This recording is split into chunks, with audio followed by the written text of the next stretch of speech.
국민의힘 지도부 아침부터 당대표는 당대표대로, 원내대표는 원내대표대로 바빴습니다.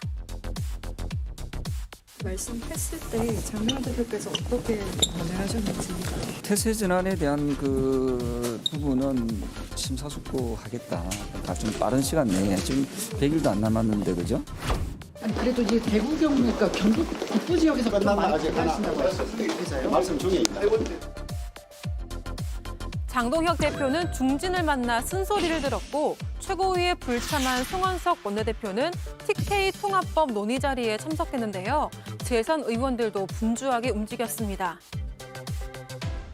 대표께서 무죄 추정의 원칙을 얘기하시고 그런 부분에 대해서 충격을 받은 분도 계시고 그런 대표라도 이제 선거가 98일밖에 안 남았으니까 장동혁 대표가 선거 유세차에 오른다면 지역에서는 고개를 절레절레 할 거다. 이미 늦어버렸다는 분석까지 나오는 상황. 그러면 장동혁 대표가 오케이. 자, 오늘부터 노선 변경을 하겠습니다. 의원 투표에 의해서 자, 국민 여러분 오늘부터 제가 노선 변경을 하겠습니다. 그것도 이상해요. 지금 너무 늦어버렸어요. 장동혁 대표 취임 후 최저치 지지율을 받아든 국민의힘. 어떤 돌파구를 마련할 수 있을까요? 예, 오늘 아주 국민의힘의 시계가 정신없이 돌아갔습니다. 우선 장동혁 대표와 중진 의원들의 회동 결과 브리핑을 한번 들어보시죠. 앞으로는 최고 중진 회의가 부활이 될 겁니다.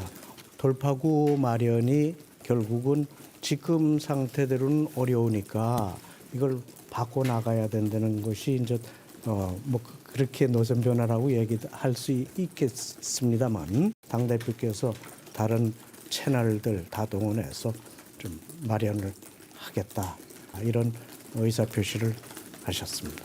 참고로 이제 기자님들께서 노선 변화라고 이제 질문을 하셔서 그렇지 그런 용어가 중진회의에서는 전혀 나오지 않았었습니다. 네, 돌파구라는 부분에 대해서 이제 깊이 공감, 그런 부분에 깊이 고민이라고 말씀을 하신 게 정확한 워딩이긴 합니다.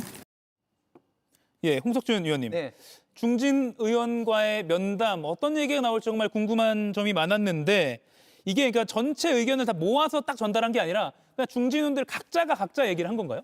예, 그렇죠. 아무래도 이제 중진 회의를 거쳤는데 중진 회의를 거쳤습니다만은 이제 단일한 의견보다는 좀 개별적으로 이야기가 많이 좀 갈렸습니다. 예. 그러다 보니까 개개인의 어떤 생각을 장동혁 대표에게 전달하는 그런 어떤 형식으로 이루어진 것 같습니다. 조금 전에 이종배 의원이 이야기한 것처럼 결국 이제 합의가 된 게 이제 최고위원회의와 더불어서 3선 이상의 어떤 중진들도 웬만하면 같이 최고위원회 회의에 참석하는 최고 중진 회의라는 걸 만들어서 지금 당이 굉장히 좀 위기 상황이기 때문에 같이 이제 힘을 모아보자 이런 예. 것들은 일단 기본적으로 합의가 된 것 같고.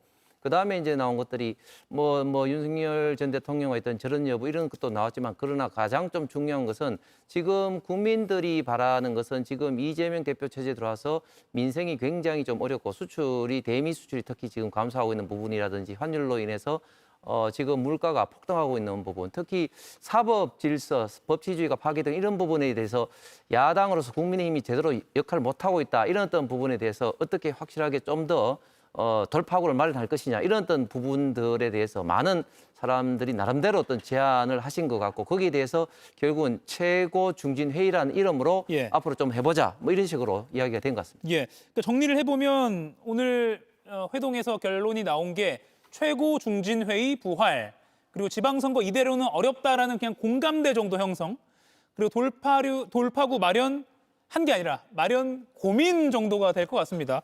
정강진 의원님, 이게 사실 결과라고 하기도 조금 면구스럽다고 해야 되나요? 결론 안 난 거 아닙니까?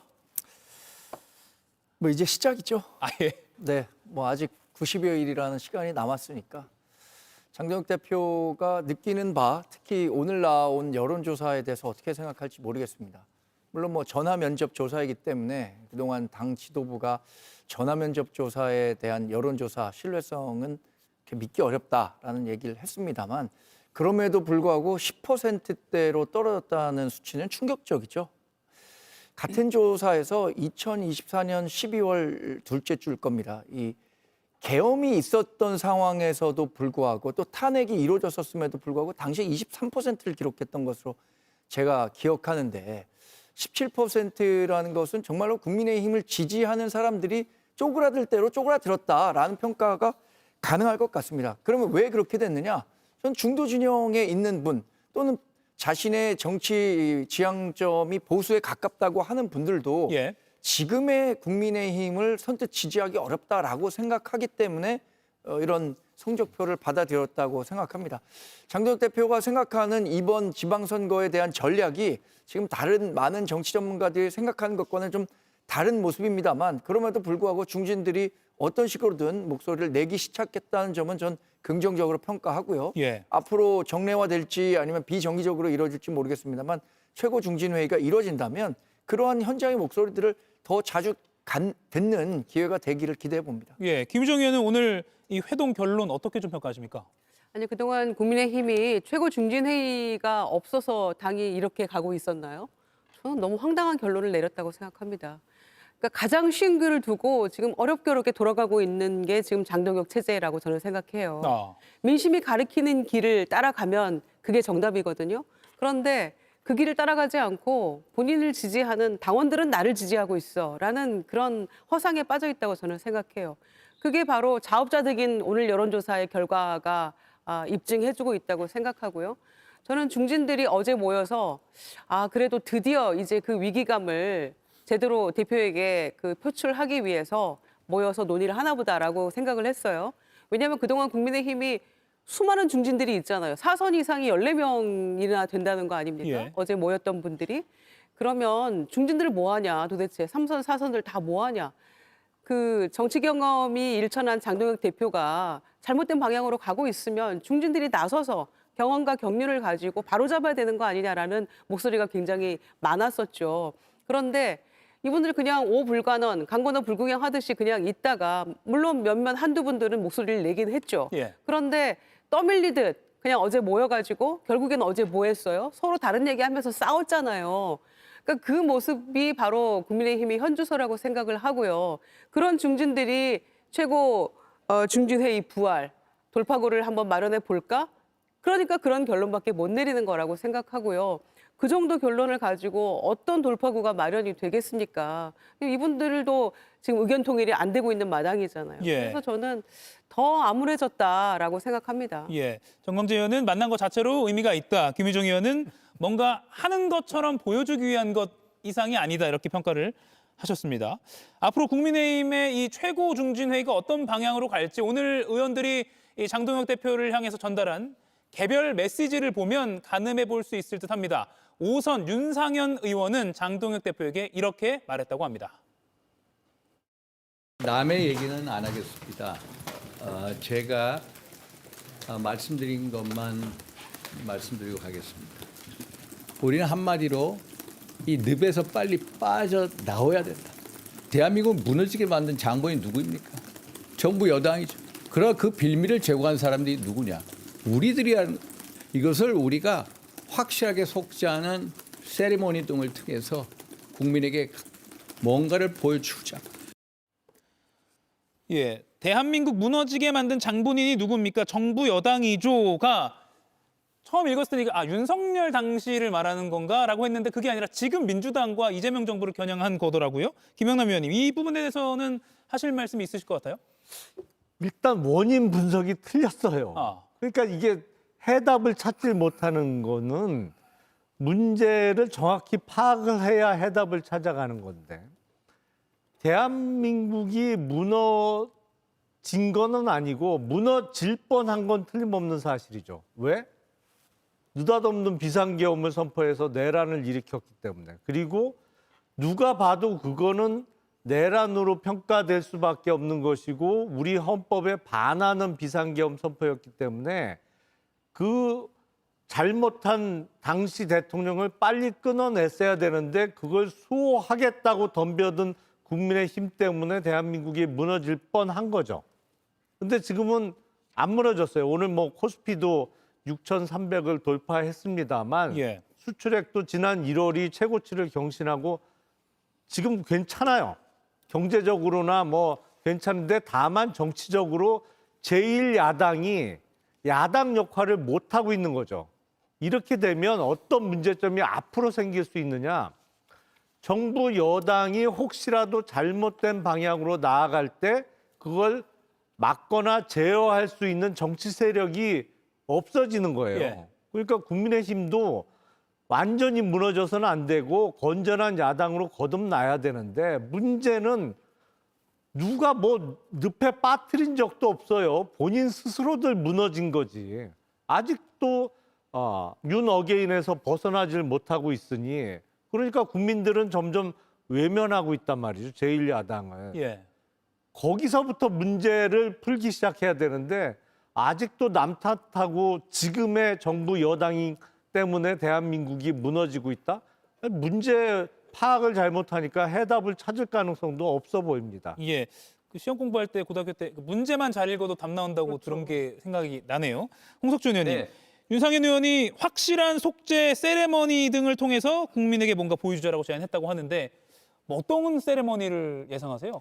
글쎄요, 뭐 저도 잘 모르겠습니다만 과거에는 뭐 국회에서 2017년 국정농단 이후에 뭐 무릎을 꿇고 뭐 사과했다든지 뭐 그런 세레머니가 있었습니다만은 지금 제가 생각할 때 그런 어떤 세레머니 어떤 결과가 좋았느냐 생각해 보면 별로 좀 좋지 않았던 것 같습니다. 그래서 어떤 세레머니를 하는지 잘 모르겠습니다만 제가 볼 때는 확실하게 좀 이렇게 속죄를 해야 된다는 건 두 가지죠. 첫 번째는 결국은 이제 국민이 2022년 대통령 선거를 통해서 윤석열 정부를 탄생시킨 것은 그만큼 문재인 정부의 어떤 적폐를 청산하고 대한민국을 올바르게 좀 이끌도록 하도록 했는데 그런 것들을 제대로 수행을 못했다. 그래서 원인이 어쨌든지 간에 탄핵을 되고 또 정권이 조기에 교체된 어떤 그런 어떤 면에 대해서 반성을 해야 되는 것이고 그다음에 또 두 번째로는 지금 현재 야당으로서 지금 이재명 정부가 지금 현재 입법 폭주 그리고 경제 폭주 그리고 안보를 지금 주한미군과의 어떤 갈등이라든지 이런 걸 통해서 정말 굉장히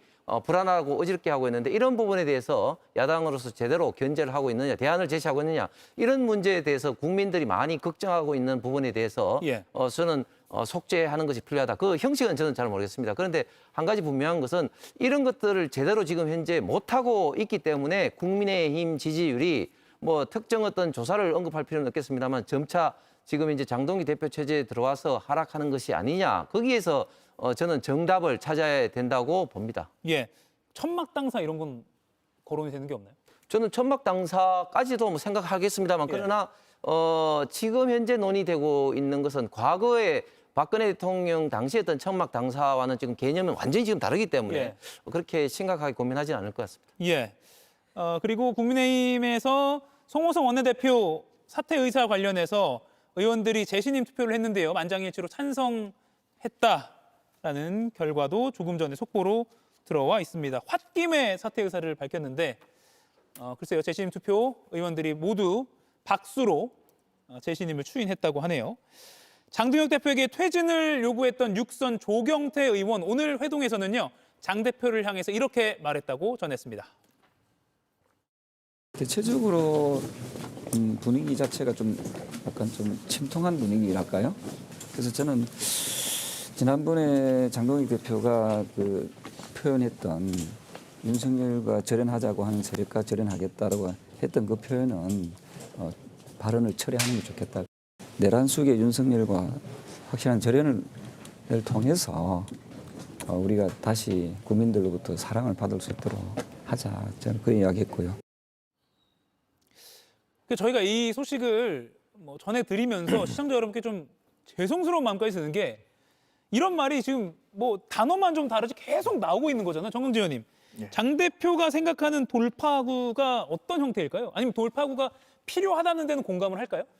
저는 국민의힘이 여론조사 결과 굉장히 그 실망스러운 성적을 보이고 있고 장동혁 대표도 고전하고 있는 가장 근본적인 원인은 이길 수 있는 공간에서 싸워야 하는데 질 수밖에 없는 공간에서 싸우고 있기 때문이라고 생각합니다. 지금 윤석열 전 대통령의 내란 1심 재판 결과와 관련해서 전 국민 10명에게 물어보면 대략 7명은 내란 성립이 된다는 1심 재판부에 다 동의를 하고 무기징역이라는 형에 대해서도 그에 걸맞는 형이라고 판단하고 있습니다. 뭐 이번 여론조사에도 나타났지만 23%만이 이 윤석열 전 대통령에 대해서 무죄다라고 판단하는데 지금 장동혁 대표가 서 있는 선은 그 7대 3도 안 되는 그러니까 7대 한 2.5밖에 안 되는 그 불리한 여건에서 싸우려고 한다는 것이죠. 예. 저는 그 장소에서 나오지 않는 한 국민의힘과 장동혁 대표 모두 상당 기간 고전할 수밖에 없다고 생각합니다. 사실 이 문제에 관해서 얘기를 하자 보면 장동혁 대표가 강경 지지자들이 목소리가 크기 때문에 우리가 부진한 건지 아니면 강경 지지자들에 따라서 움직이는 그걸 포용하기 때문에 그 사람들이 더 목소리가 커지는 건지 여기에 대해서 좀 생각해 볼 필요가 있다고 생각하거든요. 애초부터 그런 목소리를 절연하고 갔었더라면 지금 이 정도의 어려운 상황은 아니었을 텐데 처음에 하나둘 끌려가다가 연출된 장면이 결국엔 지금까지 온 거라고 생각합니다. 그러니까 지금 뭐 당장 절연한다고 아니면 새로운 메시지를 낸다고 하더라도 과연 그의 진정성이 있을까 이런 부분에 대해서 걱정하는 사람들이 많고 그것에 대한 실효성 없을 거다라고 생각하는 사람들이 많은 게 지금 현실이라고 봅니다. 예, 김유정 의원님. 장 대표가 돌파구를 찾으려고 할까요?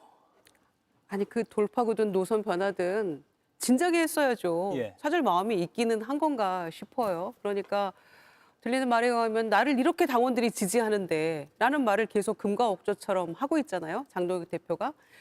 그러면 이를테면 지방선거는 어차피 투표율도 낮으니까 지금 이 상태에서 우리끼리 그냥 똘똘 뭉치면 선거 잘 될 수 있어 라는 생각까지 하고 있는 게 아닌가. 그런 정신 승리마저 빠져 있는 게 아닌가 이런 생각까지 하게 되는데요.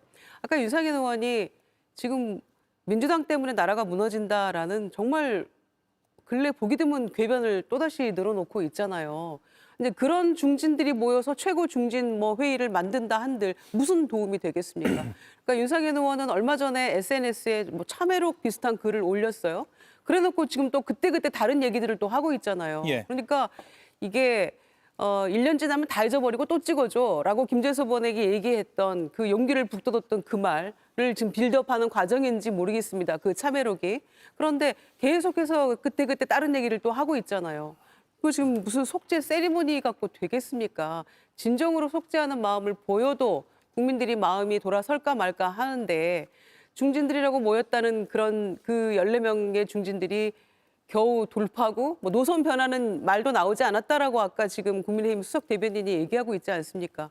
그러면은 그 많은 중진들이 모여서 도대체 무슨 방향 전환을 제시를 했다는 것인지 민주당 잘못인데 우리가 속죄하는 신용이라도 내야 되는 게 아니겠어? 라는 게 윤상현 의원의 속죄 세리머니 아닙니까? 예. 그 정도 그 얘기를 해가지고 과연 장동혁 대표가 꿈쩍이나 하겠습니까? 한동훈 전 대표 제명까지 시키고 배현진 의원도 지금 중징계 내리고 계속 지금 마이웨이를 가고 있는 그런 장 대표가 그 정도 그냥 하나만한 이야기, 중진들 이야기 듣고 그렇다면 내가 어떻게든 노선을 바꿔서 돌파구를 마련해 봐야지라고 생각할 수 있겠냐고요. 그러니까 저는 그냥 그런 얘기는 여전히 귓등으로도 듣지 않고 있고 장 대표 마음속에는 그냥 내 길을 간다. 그냥 우리끼리 뭉치면 적어도 일정 부분 본인이 얘기했던 서울, 부산은 이길 수 있지 않을까. 아직도 그냥 이런 착각에 빠져 있지 않나 생각합니다. 예. 그리고 형사 사건에 있어서 법 적용을 고의적으로 왜곡되게 했을 때 판사 또는 검사를 처벌할 수 있는 법 왜곡죄가 조금 전에 국회 본회의를 통과했다고 합니다. 그리고 이 법안에 대해서 반대 의견을 쭉 펴왔던 곽상원 민주당 의원은 반대표를 던졌다는 소식도 들어와 있습니다. 이 사진을 좀 띄워주시죠. 2025년 1월 한남동 관저 앞. 김용남 의원님. 네. 이 영상 보면요. 네. 윤 전 대통령 체포를 막겠다고 왔던 당시 의원들입니다. 예. 이들이 지금 중진회의에 상당수 참여한 그 의원들 아닌가? 나경원 의원도 그렇고요. 그렇죠. 그러니까 지금 중진회의가 잘 이루어질까? 이걸 좀 따져봐야 될 것 같아요. 저 자리에 있었던 의원들 중에 또 일부는 상당수는 지금 윤석열 전 대통령과의 절연을 주장하는 의원들도 섞여 있어요. 예. 그러니까 입장이 바뀐 거죠. 1년 사이에 바뀐 사람도 있는 거죠? 그렇죠. 근데 차라리 1년 사이에 바뀐 사람은 그래도 중간은 가는 겁니다. 저 집회 자체가 대단히 잘못된 성격에 그러니까 누가 봐도 내란 수괴로 결국엔 형사처벌 가능성이 매우 높고 그리고 2024년 12월 3일 비상계엄 선포는 누가 봐도 잘못된 일이거든요. 그게 비상계엄을 선포할 수 있는 어떠한 상황도 아니었고 요건을 갖추지 못한 상태에서 일방적으로 독재를 시도한 것인데 그 대통령을 수호하겠다고 내지는 탄핵 체포를 막아보겠다고 저렇게 한남동 공간 앞에 모인 것 자체가 대단히 잘못된 일입니다만 더욱 한심한 것은 이제 탄핵도 되고 1심의 무기징역도 선고되고 또 내란의 주요 임무 종사자들에 대한 1심 선고가 줄줄이 다 이미 났음에도 불구하고 아직도 미몽에 사로잡혀 있어갖고 윤 어게인과 같이 하는 내지는 윤 어게인을 외치는 사람이 우리나라 국회에 그것도 다선 의원, 중진 의원으로서 자리하고 있다는 게 참 개탄스러운 일이죠. 이거 어떻게 해야 되나요? 아직 총선은 꽤 많이 남았는데 예. 참 국회의원은 국민 소환제가 없죠. 예. 그래서 본인이 스스로 사퇴하거나 아니면 뭐 국회의원에서 제명이 되는 징계 처분이 이루어지지 않으면 그것도 뭐 국회 전체의 3분의 2 이상의 동의가 필요하기 때문에 지금 국민의힘이 찬성하지 않으면 불가능한 그 행위가 국회의원 제명인데 뭐 참 방법은 없네요. 개탄스럽긴 한데. 예. 그리고 앞서 저희가 잠깐 언급했던 오늘 발표된 NBS 정당 지지도를 보겠습니다. 맨 오른쪽 2월 넷째 주가 오늘 발표된 거고요. 파란색 민주당이 45%, 빨간색 국민의힘이 17%로 장동혁 체제 이후 최저치입니다. 이 결과를 놓고 오늘 박민영 국민의힘 미디어 대변인이 당대표를 매일 괴롭혔기 때문이다 이런 주장을 내놨습니다. 홍석준 의원님. 네. 글쎄요, 박민영 미디어 대변인의 뭐 개인 주장을 어떻게 보세요, 이거? 저는 상당 부분 일리가 있는 주장이라고 생각합니다. 왜냐하면 사실 저 MBS 여론조사가 사실 당 지지율에서 그 국민의힘 지지율이 가장 낮은 여론조사 기관인데, 근데 중요한 것은 결국 이제 하락 추세라는 것은 이제 문제가 있는 것이죠. 근데 왜 하락했느냐? 제가 서울이나 또 대구에서 가장 이야기를 많이 듣는 이야기는 일단 첫 번째는 야당으로서 제대로 지금 이제 역할을 못 하고 있다. 제대로 못 싸우고 제대로 이재명 민주당 정권의 실정에 대해서 제대로 견제를 못 하고 있다는 이야기와 더불어 또 두 번째는 왜 이렇게 당내에서 싸우냐 이런 어떤 이야기를 굉장히 많이 듣습니다. 그렇기 때문에 지금 사실은 이제 당내 분란, 사실 당내 분란의 가장 핵심은 지금 한동훈 전 대표를 중심으로 해서 친한계 의원들과 또 윤석열 전 대통령의 어떤 저런 역으로 인한 그런 어떤 갈등인데, 그런 어떤 갈등들이 사실은 국민들에게 특히 지지층에게는 굉장히 당을 좀 실망시키는 그런 어떤 결과로 다가오는 겁니다. 그래서 그런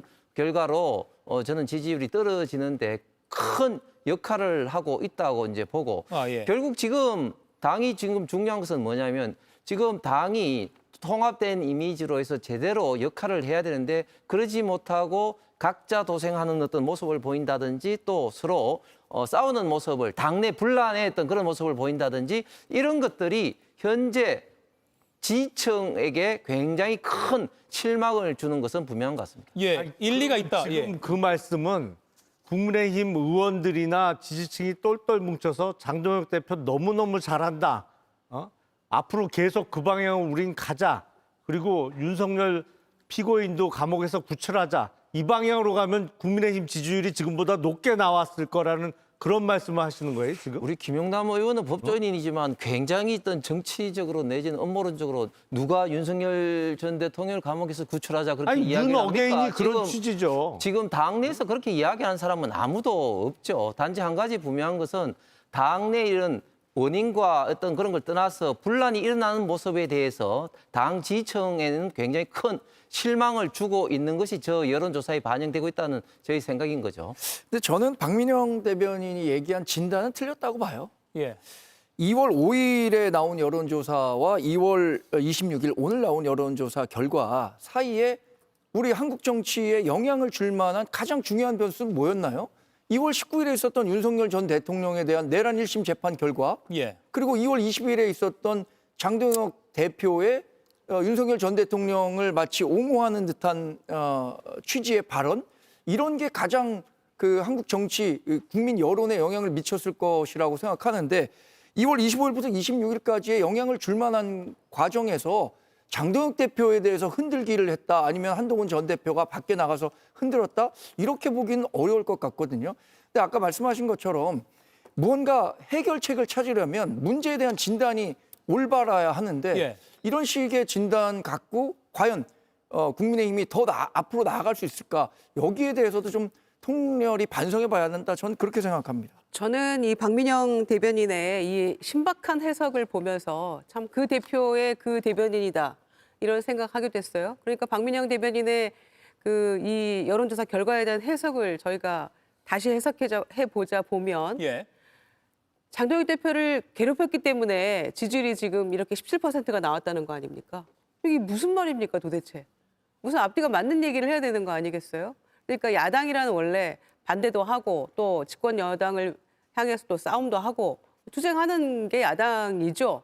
저희도 야당 때 그렇게 많이 했었고요. 예. 다만 그렇게 힘을 얻으려면 동력이 필요한 건데 그게 바로 민심 아니겠습니까? 국민들이 지지를 해야만 야당이 힘을 얻어서 집권 여당을 향해서 비판할 건 비판하고 더러 싸우기도 하고 이렇게 하는 거 아니겠어요? 그런데 지금 민심을 얻지 못하는 장동혁 대표가 이런 정도의 지지율을 얻는 것은 너무나 당연한 것이고 제3자인 저희가 봐도 국민들이 그 길이 아니라니까 계속해서 얘기하고 있는 거 아닙니까? 적어도 대통령 파면 직후에 혹은 12월 3일 계엄 1년 되는 그날에라도 예. 적어도 우리가 잘못했습니다 무릎 꿇고 갔다면 이런 정도의 성적표를 받아들지는 않았을 거예요. 그런데 1심 무기징역이 나온 다음에도 전혀 변화가 없으니까 결국에는 국민의힘 너넨 안 되겠다라는 국민의 질타가 바로 이런 여론조사 결과로 나타난 것인데 대안과 미래 포함해서 오세훈 시장 포함해서 당대표를 괴롭혀서 이렇게 지지율이 낮게 나왔다라고 하는 예. 이 당 대변인의 해석이야말로 국민의힘의 비극적인 현주소가 아닌가 생각합니다. 네, 오늘 저희 올림픽 편성 이후에 목요일 순서는 처음이잖아요. 그래서 굉장히 열띤 토론이 되고 있는 것 같습니다. 그런데 이 수치 한번 보겠습니다. 이번에는 앞서 보여드린 정당별 지지도 대구, 경북 응답자만 모아봤습니다.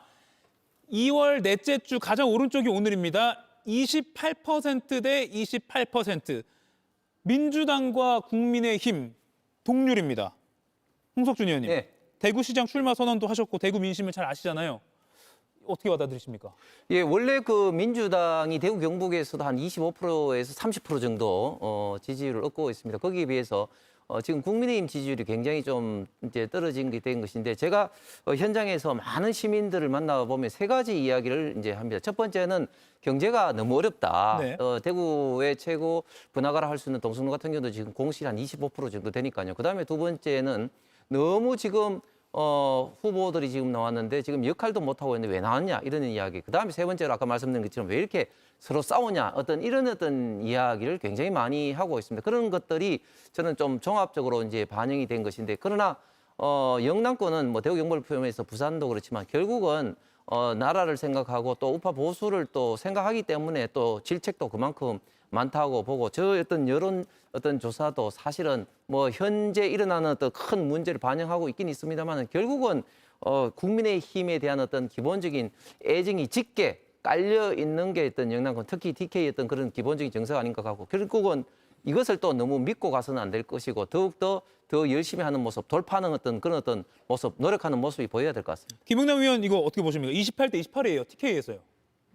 사실은 동률이 나왔는데 TK 지역이 국민의힘 전통적인 강세 지역이라는 점에 비춰보면 국민의힘을 지지한다고 차마 여론조사에서 대답할 수 없는 분들이 많아진 건 틀림없는 사실이죠. 그러니까 28대 28이라면 나머지 44% 정도의 응답자는 지지정당이 없다고 대답했거나 아니면 다른 정당을 지지한다고 대답했다는 것인데 예.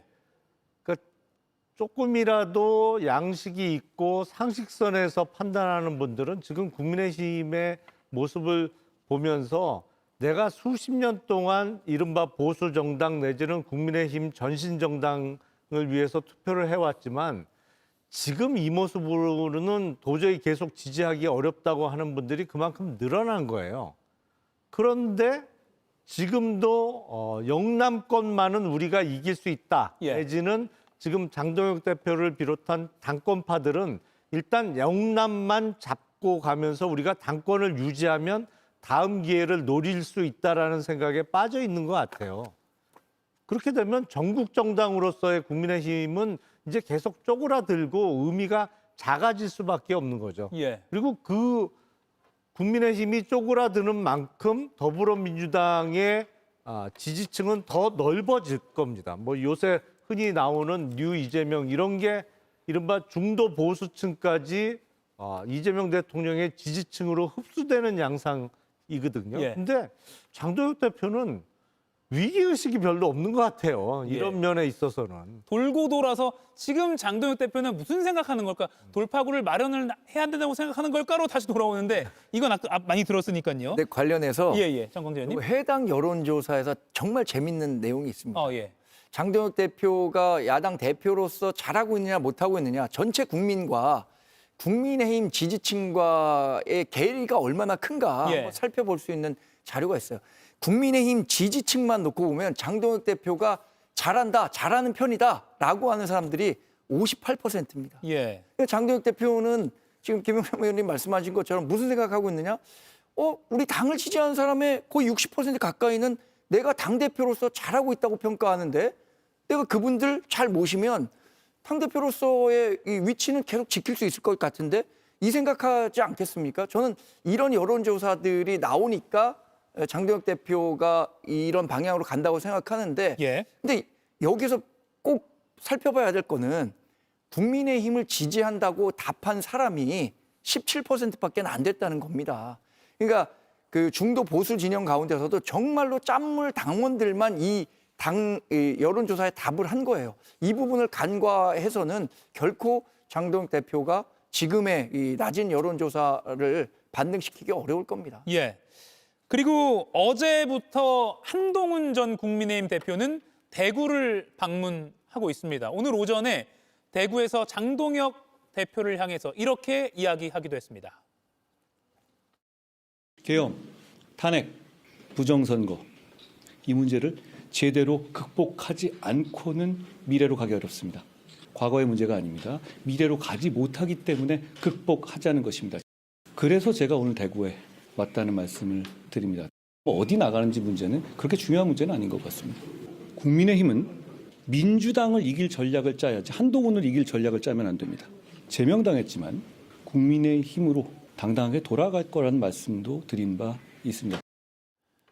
이게 이틀 전에 장동혁 국민의힘 대표가 한동훈 전 대표가 출마하게 되면 우리가 즉 국민의힘이 승리할 수 있는 선거 전략을 짜겠다 이렇게 말한 것에 대한 이틀 뒤 오늘 답변입니다. 김유정 의원님 어떻게 보셨습니까? 그러니까 지금 민주당 후보와의 어떤 경쟁 관계 속에서 선거 전략이 아니라 한동훈 전 대표가 출마하면 그 한동훈을 이길 수 있는 선거 전략을 짜겠다라는 말처럼 들리잖아요. 실제로 그렇게 얘기한 것 같고요. 그래서 장동혁 대표가 언론 노출을 그동안은 별로 안 했어요. 상당히 꺼리는 것 같은데 최근에 열심히 여기저기 나가는 것 같아요. 그런데 그게 뭐 본인이 정말 자신감의 발로인지 자기 확신인지 아니면 뭐 어차피 2판 4판인지 잘 모르겠습니다만 민주당과의 경쟁 구도를 어떻게 가져갈 것인가는 전체 어떤 선거 전략이 나와야 되겠죠. 그러니까 저 모습을 보면은 오로지 한때 동지였던 본인도 친한계였으니까 그 한동훈 전 대표가 국회에 어디서든 당선이 돼서 들어오는 게 가장 싫고 곤란하고 바라지 않은 일처럼 느껴진단 말이에요. 그러니까 그걸 선거 전략으로 삼겠다는 것은 그럼 국민의힘의 선거 전략은 무엇인지 국민의힘이 승리하기 위한 전략과 전술은 무엇인지 이런 얘기는 나오지가 않잖아요. 그러니까 정말 위기감이 없구나. 오로지 머릿속에 한 절반 정도는 한동훈 이렇게 자리 잡고 있는 게 아닌가 생각이 되고요. 한동훈 전 대표는 일단 대구 뭐 보수의 심장 대구에 가서 지난번에 장동혁 대표는 조금 썰렁했었잖아요. 그러니까 아마 내일 서문시장 가면 그 분위기가 대비가 될 수도 있겠죠. 아마 팬들이 모일 수도 있겠죠. 한동훈 전 대표 같은 경우에는. 그래서 대구에 가서 윤석열 의원이 맞는지 절연이 맞는지 묻겠다. 의견들을 듣겠다. 지금 이런 취지로 대구 방문을 뭐 사흘인가 계획을 하고 갔잖아요. 그래서 어디에 출마하는지는 중요하지 않다고 했습니다만 중요하죠.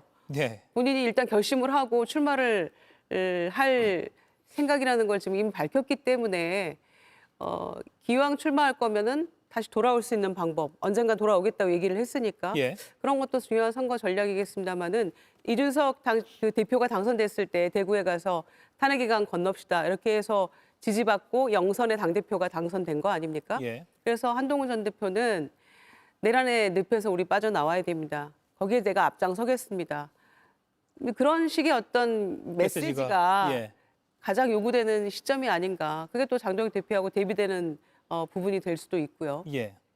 앞서 들으신 한동훈 전 대표의 인터뷰는 어제 오전에 한 인터뷰입니다. 제가 오늘이라고 말씀드렸는데 어제 한 인터뷰입니다. 정광재 의원님, 예. 대구를 이제 첫 행보에 나선 장소로 결정한 거 혹시 대구 지역으로 총선이 아니라 재보궐 출마하려는 거 아닙니까? 많은 분들이 그렇게 연계 지어서 생각을 하시는 것 같은데 그 정도까지는 아니고요.